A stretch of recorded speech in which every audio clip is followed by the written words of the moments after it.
This will be a demonstration of the installation of the ribbon cable within the modern Ford navigation radio. This is the style radio we're going to be working with in this particular demo. There is another type of radio for the 2009 models that are very similar looking, so we want to make sure we're on the right radio before we begin this. The 2009 radios have a different style knob on the side over here. They also have a phone button that's built into the front panel that you can see. These are not present on this particular radio, so this is the radio we're working with here. This radio has a different lockpick for it. Included in your kit is going to be the lockpick module itself. There's also a remote control and a remote pickup that's designed to plug directly into the lockpick module, and that provides the pickup for your remote system. There's also going to be a plug-and-play harness that plugs directly into the back of the radio and mounts up to the original factory connectors that are already there. And there's going to be a small ribbon cable that we're going to put inside of the radio, and that will attach to the other ribbon cable that's part of the second harness. After the radio is removed from the car, find yourself a suitable workplace. We're going to be installing this ribbon cable within the radio. The first step is going to be to open the screen itself so we can begin the disassembly, and we'll demonstrate how that occurs. What you can do is pull the screen from the bottom. It will pivot out on a slide hinge, gently and with slow pressure. Next, we're going to turn the radio upside down. And on the bottom side, we're going to remove two screws right next to the original factory ribbon cable. We're going to use a small Phillips screwdriver for this. And then with the second screw removed, you'll be able to lift up the small plastic plate. Next, we're going to remove the screws from the hinges on each side of the tray. With the radio on its back,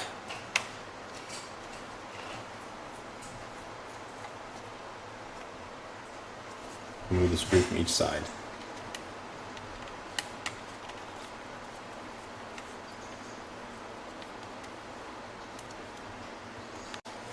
As you remove the screws from each side of the tray, on the right side from the front, you'll notice there's a spring that's part of the assembly. So as we remove this section here, the spring will become free. So taking notice of how this is coming apart, basically just folds over and sits on the tray itself. So we'll get in real close here. As you turn and manipulate it, it'll come out from the bottom of the screen. So in reassembly, that's how we're going to begin. We're going to put that back in and then bend and compress the screen while we reattach the tray to it. With the screen free, now we're going to compress the tray back into the radio. Go ahead and just push it back down gently and firmly. Next, we're going to remove the small plastic plate covering the connector for the ribbon cable. There's a single Phillips screw on there.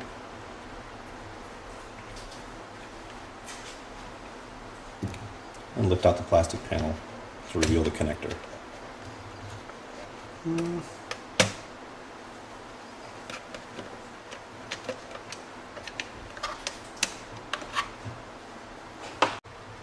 With the ribbon cable connector exposed, we're now going to release the ribbon cable. To do that, what we're going to do is lift up on the connector itself, right on the side, and we'll demonstrate that right now.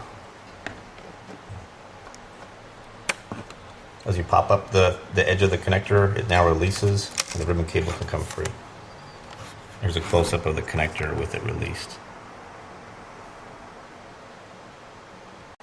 Now with the ribbon cable released, we're going to remove the screen completely. We're just going to turn it slightly in its tracks, and then lift it out of the way. Next, we're going to remove the lid of the radio. So we're going to go ahead and turn the radio onto its face as we remove a couple of screws from the back here.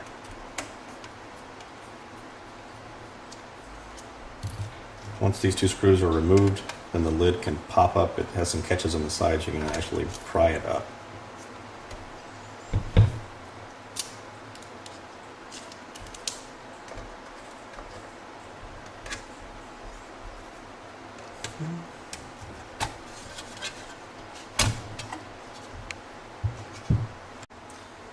Now we're going to remove the face of the radio. There's 8 screws. These are Phillips screws. We're going to remove all those screws. That'll allow us to bring this thing forward.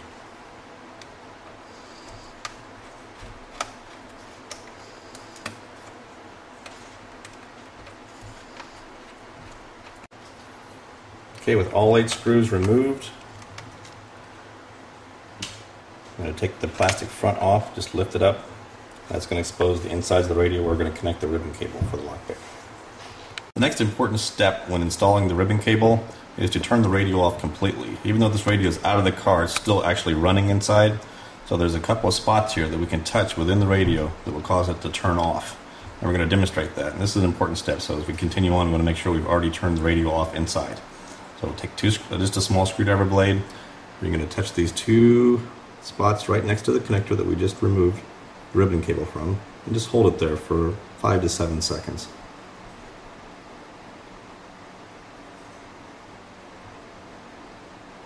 That will shut down the radio and turn off any residual power within. Okay, now we'll move on to the next step. Now with the faceplate off and the radio turned off inside, we're going to move on to the next step, which is actually installing the ribbon cable. You take your large harness that comes with the kit. There's a small thin ribbon cable that we're going to insert into the radio from the back side. If you inspect the cable carefully on the end, you'll notice that it has a set of connections on one side, but then insulation on the other side, which is a dark black color. So when you insert the cable into the radio, you want to make sure that the black side is up and the shiny contact side is down, just like so. You're going to position it to the very edge of the large connector and then insert it fully in and pull it all the way out the front of the radio. And we'll demonstrate that now. This is just a helpful hint from the back of the radio. If you look at the connector, there's a small little metal bar just above the connector. You want to put the ribbon cable above that as well. So whenever you install it, take a look. If you try to push it straight in, you'll meet with some resistance. Just lift it up a little bit and then it'll slide right in.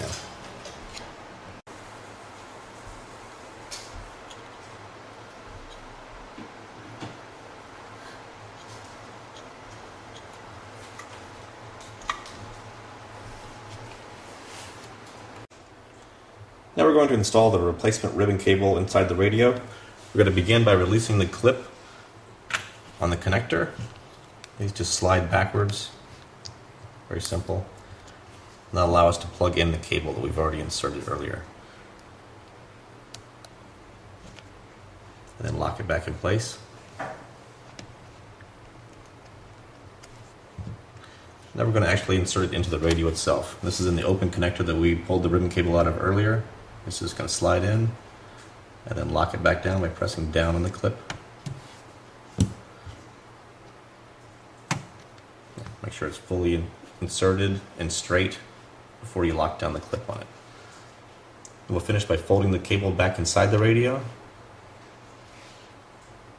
and slide it into position. We're going to have excess ribbon cable off the back that we're going to pull out.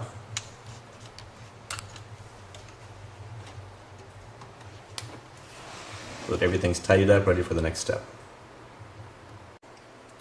Now we're going to begin reassembly of the radio itself. We're going to put that top cover back on first. Just orient it so that the screw holes are in the back. And press it down into position. And reinstall the two screws in the back panel.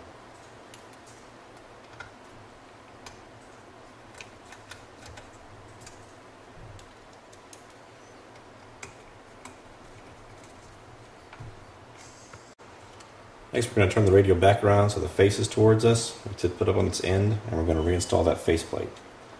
It's just going to sit back on top with the ribbon cable through it. And you're going to reinstall the 8 screws we took out earlier.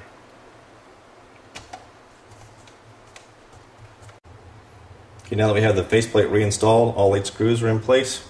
We're going to now put the ribbon clip in that we took out earlier. Let me give you a detail of the back side of it. You can see it has a little guide built into it. That's just going to go around the ribbon cable as we reinsert it. Then there's 2 alignment pins on the back side. They're going to match into these holes in here.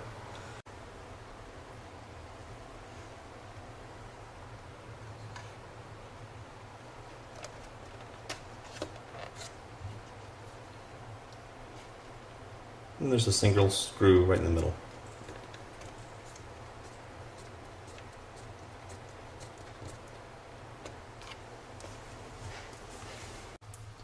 Next, we're going to move on to disassembling the screen itself. There's a lot of screws in the back of the screen. These are marked by arrows so you'll know which ones to take out.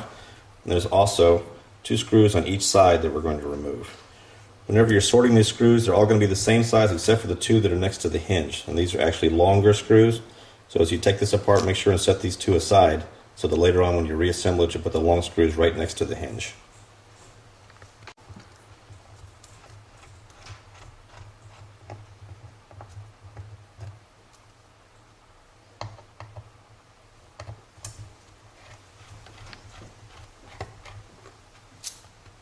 All the screws have been removed from the back of the screen, also the four that along the sides here.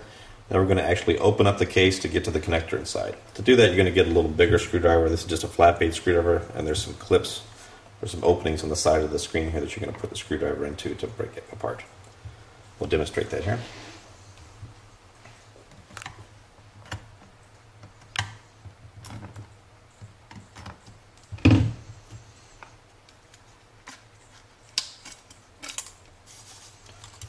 And that will expose the connector within. Just a helpful hint, after you've removed the back of the screen, to go ahead and work with it flat on the table. If you lift it up or turn it over, you'll see the board is loose inside. So just make sure you just leave it on the table while you finish the rest of your work. The next step is to release the factory cable that's on the screen. On the connector itself, it actually has little clips on the side. You're just going to lift those up. And when you do that, releases the cable, it can be pulled out. The next step is to take the rear of the screen that we removed earlier and just place it into position on the radio. And we're going to feed the cable through the opening in the back of the screen cover and also place the cover into the tracks by tilting it sideways and positioning it properly into the tracks. Next, we're going to lift the screen up and bring it into position so we can insert the ribbon cable into the connector.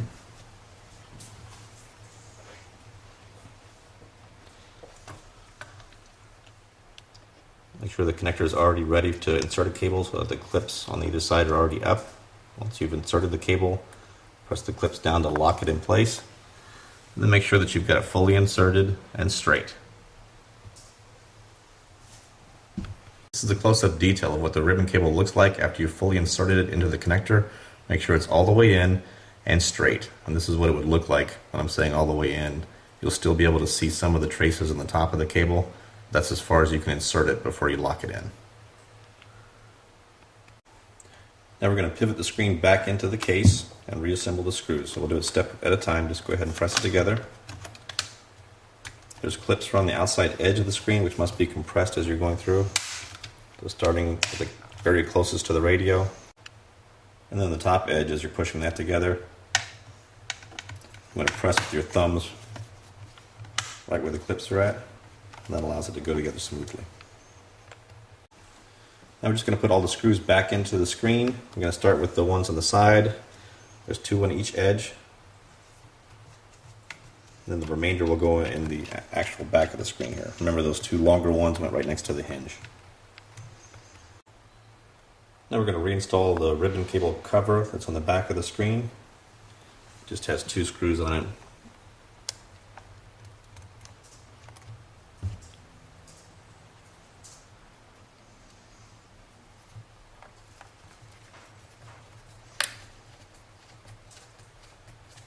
It installs very easily. Now we're going to extend the tray back out the way we had it earlier. You can do that by taking a small screwdriver, placing it into the hole on the hinge on the end, and just lift it up slightly. Once it's up a little bit, you can grab it with your fingers and pull it out evenly and gently. To reattach the screen to the hinges on either side of the tray, we have a screw for each side. And we also have the spring. The spring goes on the right side. If you're looking at the face of the radio, the spring will go on the right side. We're going to begin the process by just bringing the screen down and putting the single screw on the left. This will hold the screen in place while we get ready for the spring clip on the other side.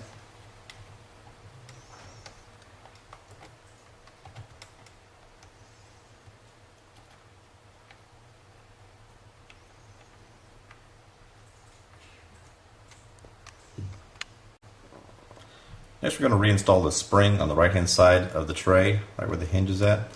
You'll notice, I'll use a little screwdriver here, there's a small hole. This is where we're going to insert the spring at before we bring it up around the hinge itself. The spring itself has a detail to it. I'll show you here. There's a little bent edge on one side that kind of curls around, and the other side is just a straight hook. So the angled side here with the extra bend in it is the one that's going to insert into the hole into the screen itself. It's going to go right into this one corner, and it fits in there and then twists around and then fits into the tray. And we'll demonstrate that in just a moment.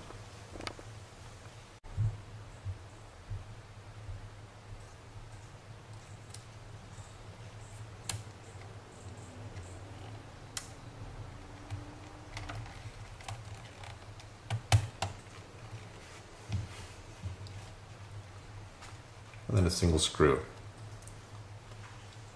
to hold it in place.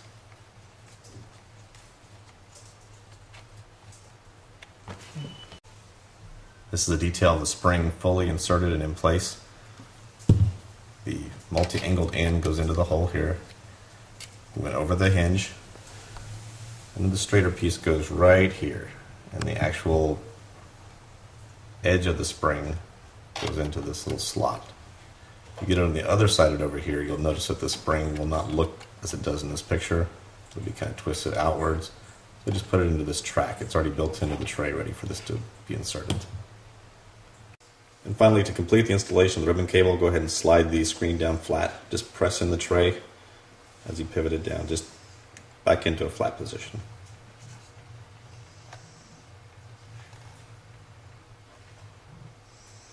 Included in your kit are plug-and-play factory connectors. These will match the connectors already present in your car, and they'll also plug into the radio perfectly. They're keyed so you can't get them in the wrong spot. Basically what you're doing is taking the rest of the harnesses that are in the car, plug them into here.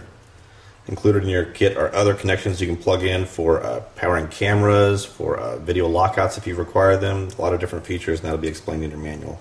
The other connectors will plug directly into the module itself. And again, those are keyed and they're different sizes, so you can't get them in the wrong place. Before connecting the cables to the lockpick module, let's go over some of the connections that are on it. Present on one side of the module, you have your audio and video inputs. These three inputs here are associated with video source 1. This would be where you connect your iPod or your DVD player, whatever you want to have for full multimedia action. There's also a USB charging jack on it that will connect to the Apple iPod AV cable. This is where you can plug it in to keep your iPod or iPhone charged continuously while you're using the video functions for it. There's also a camera input. You can use this for a rear view camera or any kind of baby camera or any separate video function you would want to be able to switch on and off using the remote control. There's a connection here for the remote control itself. There's a pickup that comes with your kit that'll plug directly into that location. Also, you have a remote control that comes with your kit. This is a full function remote control that'll control all the functions that the lockpick can do. On the other side of the module, we have the connections for our cables, one here and another one over here. There's also dip switch settings. These are important to set before you plug the cables in, because once you plug the connectors into it, these switch settings are ignored. So this will program in the functions that you want to have. The module itself is going to have the ability to add another mode to your radio. This is called the DVD or rear aux mode. This is for cars that have rear entertainment systems. They would be familiar with this. If your car does not have rear entertainment in it, then this interface can add that mode automatically to your radio just by plugging it in. To add that mode, make sure that switch number 5 is in the down position and all of the switches are in the up position before you plug the harness in. If you already have rear entertainment in your car, then you want to make sure that switch number 5 is in the up position. All switches then would be in the up position before plugging in the harness.